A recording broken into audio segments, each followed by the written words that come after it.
যদি তুমি সূর্যের মতো উজ্জ্বল হতে চাও, তাহলে সবার আগে তোমাকে সূর্যের মতো পড়তে শিখতে হবে। কালো রঙকে আমরা অনেকে অশুভ ভাবি, কিন্তু স্কুলের ওই কালো রঙের বোর্ডটাই আমাদের অনেকের ভবিষ্যৎ গড়ে দেয়।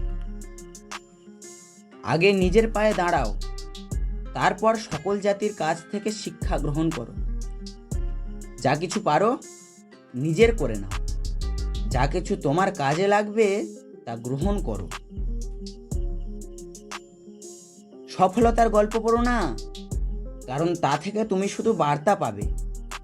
ব্যর্থতার গল্প পড়ো, তাহলে সফল হওয়ার কিছু ধারণা পাবে।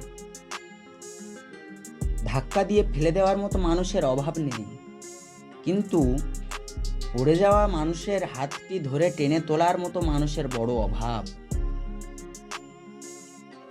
পারফেক্ট সময় আসবে এটা ভেবে বসে থেকো না। খারাপ সময়গুলোকে নিজের থেকে পারফেক্ট বানাও, তাহলে দেখবে জীবনে কখনো কোনো কষ্ট থাকবে না।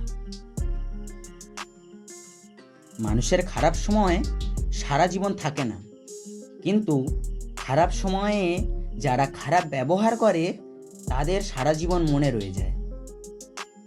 সমস্যা তোমাকে থামিয়ে দেওয়ার জন্য আসে না, সে আসে যাতে তুমি নতুন পথ খুঁজে পাও।